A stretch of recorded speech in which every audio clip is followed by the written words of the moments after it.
Your land is my land lol. We've already started construction lol. What? That land is. As I opened my mouth in surprise, my mother-in-law interrupted me with a shrill voice.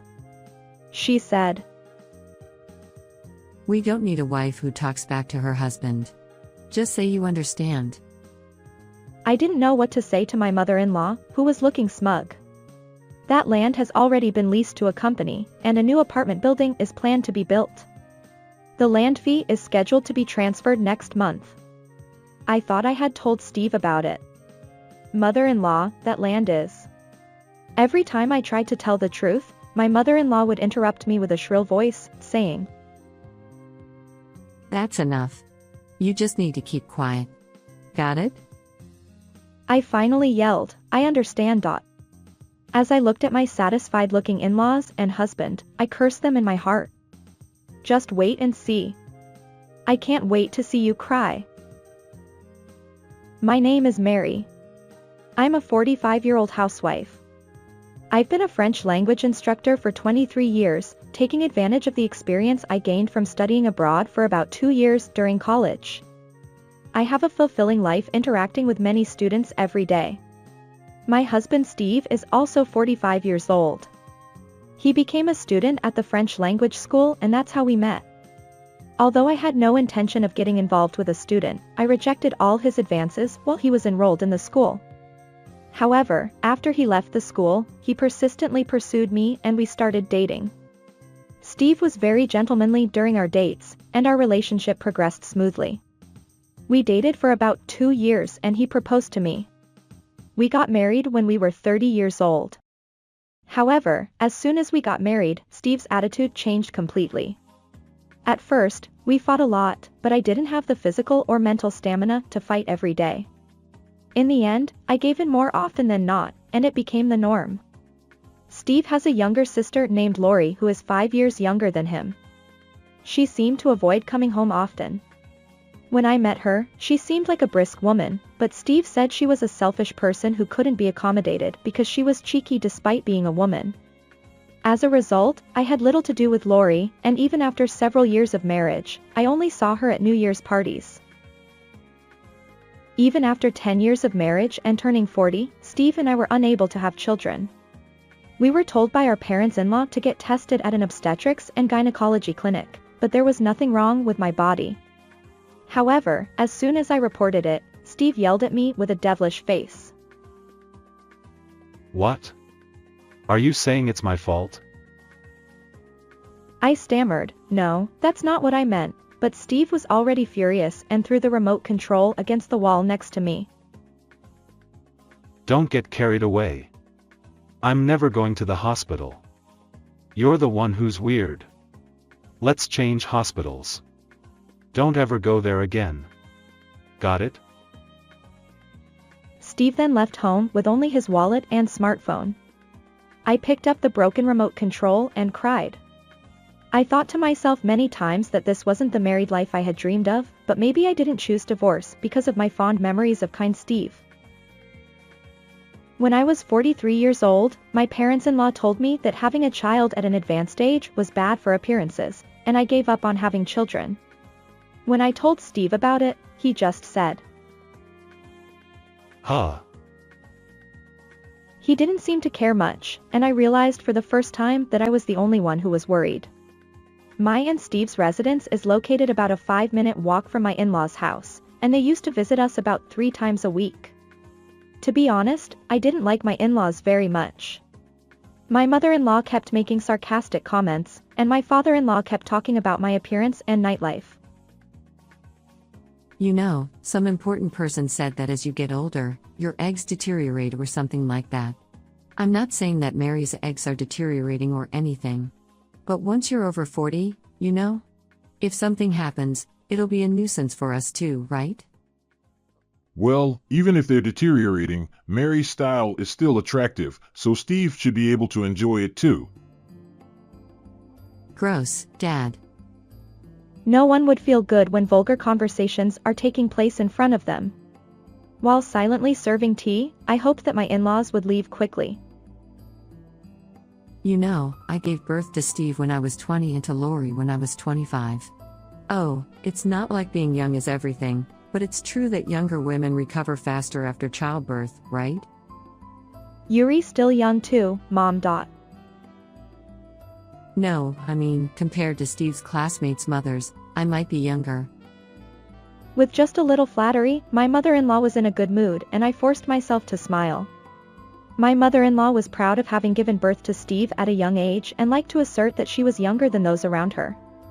When someone denied or didn't agree with her, she would treat them coldly as if they were in the wrong. As a result, every time I met her, I had to flatter her and go along with her silent assertion that to be honest, my mother-in-law's appearance is not very good. She is an ordinary grandma with medium build, natural perm, and looks that would make you believe she is over 70 years old. However, she doesn't seem to realize it and thinks she's a diamond in the rough, almost like a beautiful witch. Well, it's sad that I can't see my cute grandchild, but it's better than increasing the number of useless people, right? Yeah, that's right.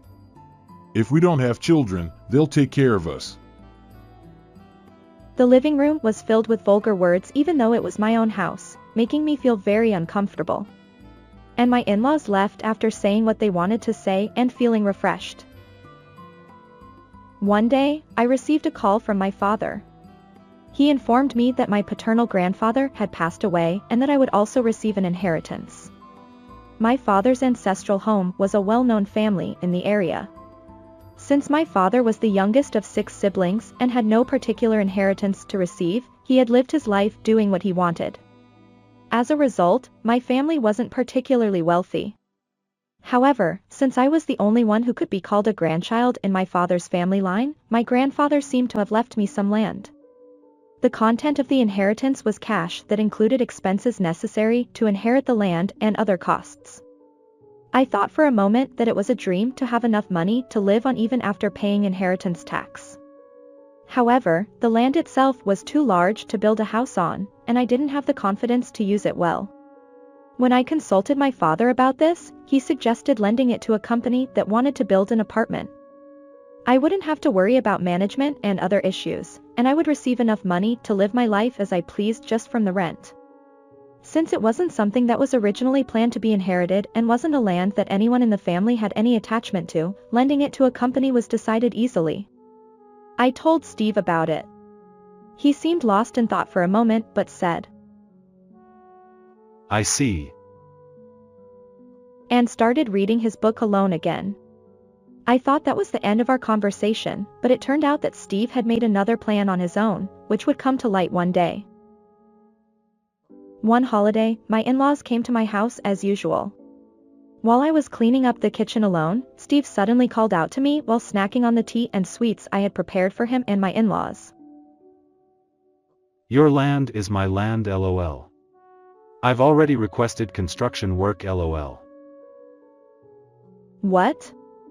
That land is. I opened my mouth in surprise, but my mother-in-law raised her voice as if to interrupt me.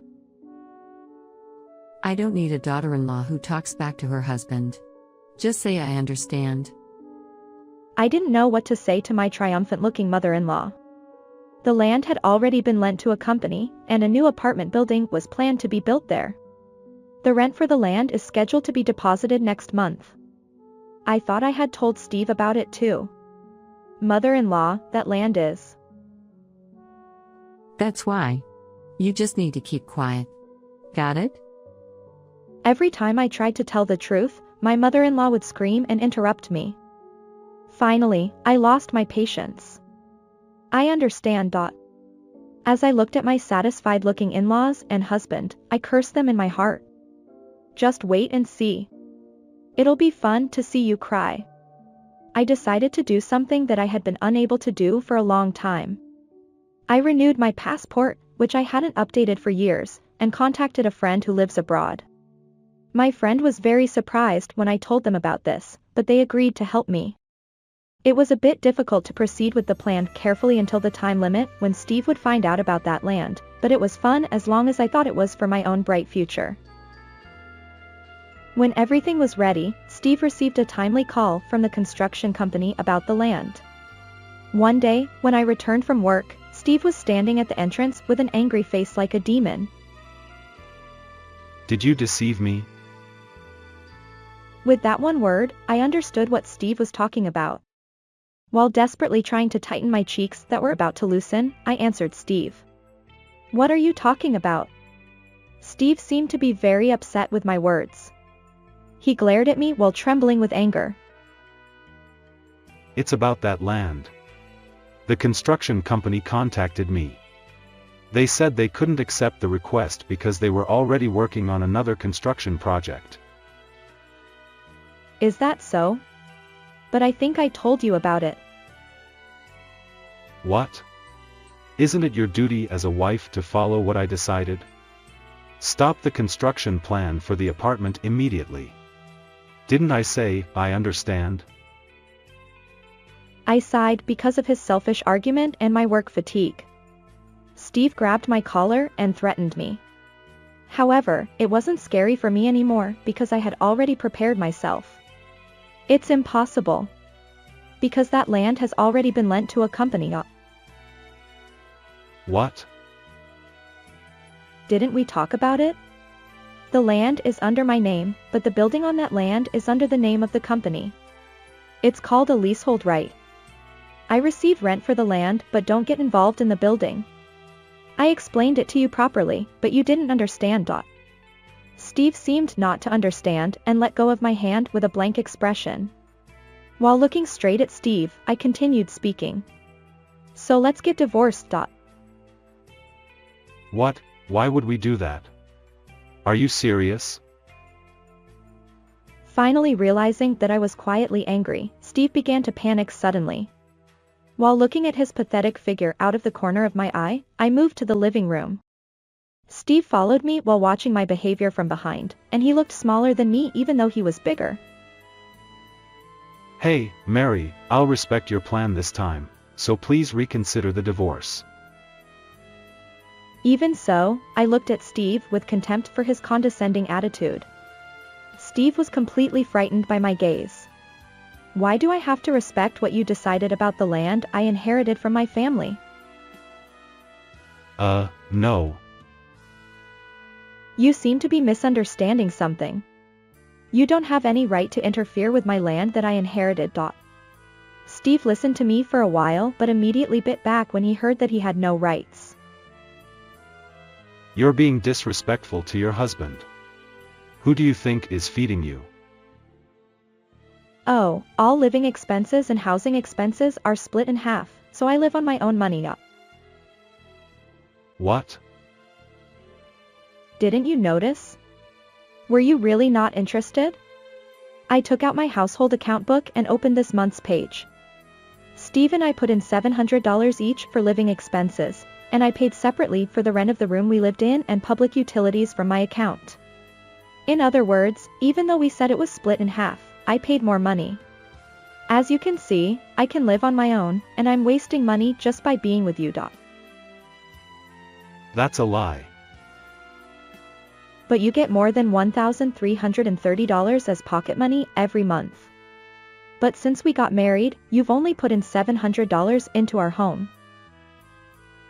My mother said that was enough. I knew it.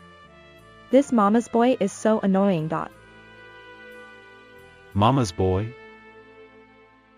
Steve seemed upset by my words and rolled his eyes. From an outsider's perspective, Steve is a great mama's boy who talks to his mother about everything and accepts her support as a matter of course. However, he seemed to have no self-awareness at all. Anyway, if you're going to keep living there, please pay for it yourself from now on. I've already changed the account for automatic withdrawal. I won't pay a single penny after today because I'm leaving here today. Hey, what do you mean by leaving?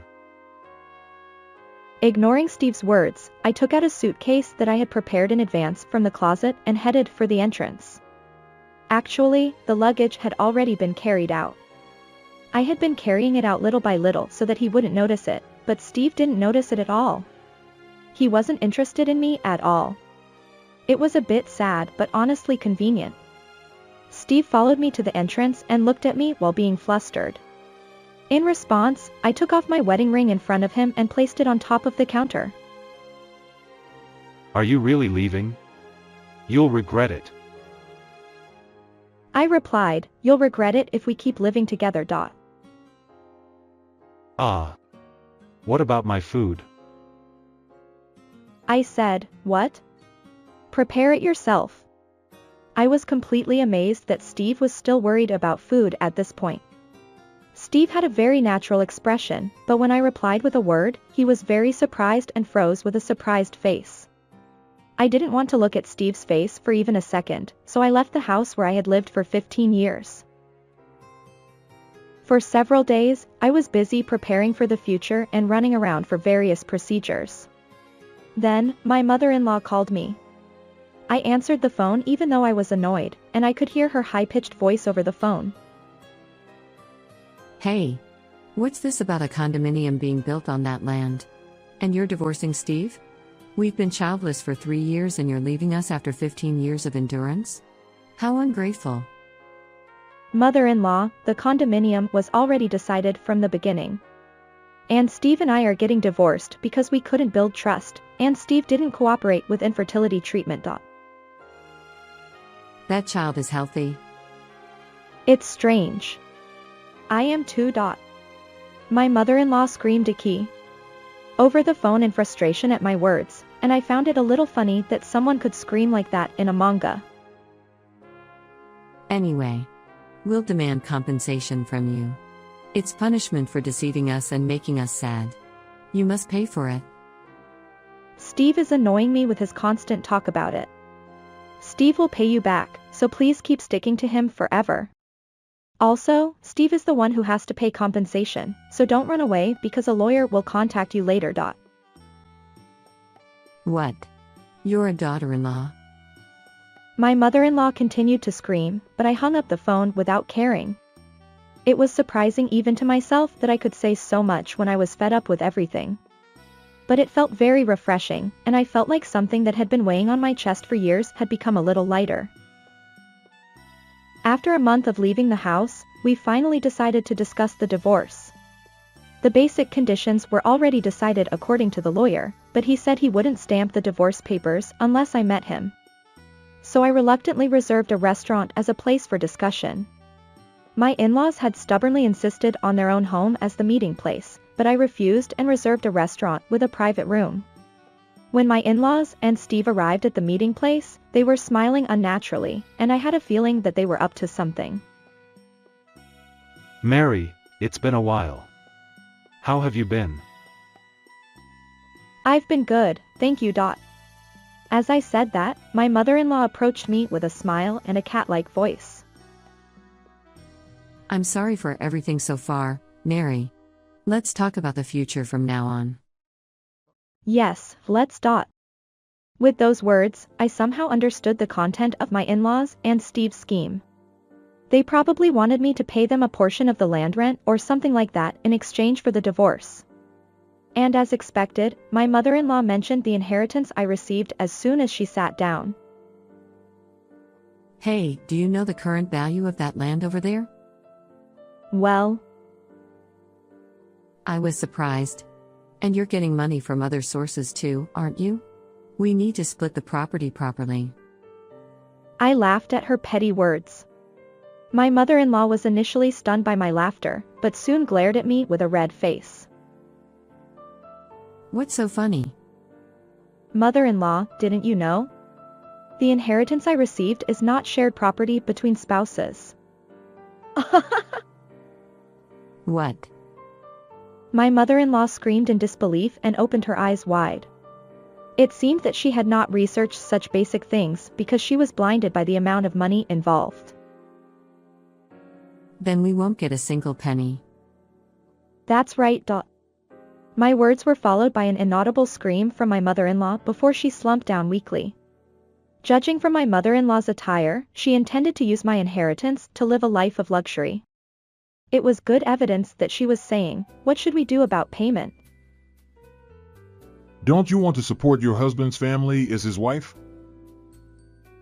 I gave him a cold look in response to my father-in-law's words that he had been silent about until now. Then I pressed the button on my smartphone without saying anything.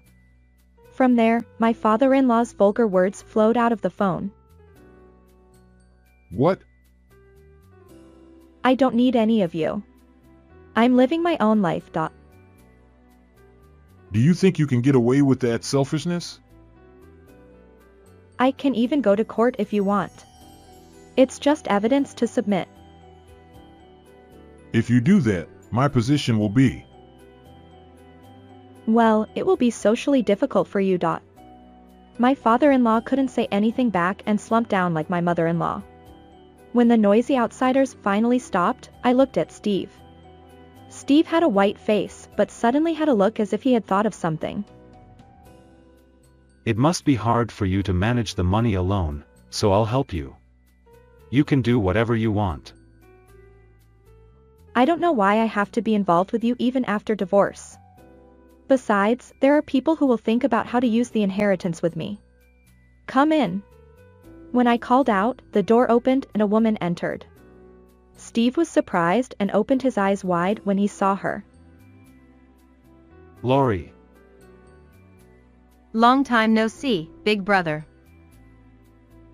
Actually, while I was working on the plan with my friend abroad, I found out that Lori had a connection with that friend. According to what I heard from my friend, my in-laws were very harsh on Lori while pampering Steve. Steve didn't object to their treatment of Lori and even showed his cunning side by blaming her for what he did in the end. Steve went to a private high school and university, but Lori was only allowed to go to a public high school and didn't receive any financial support for college, so Lori worked to pay for her own tuition and became a freelance writer after graduation. However, when she started working and got on track, my in-laws began to contact her persistently, asking her to support their family. It was surprising when they said they were wary of us because that period coincided with when Steve and I got married. Since then, Lori and I have been in touch many times, and all the tension has disappeared. We have become close enough to call each other best friends. Lori and I have become very close, and she will help me with my French language school abroad from now on. Abroad? What can you do overseas?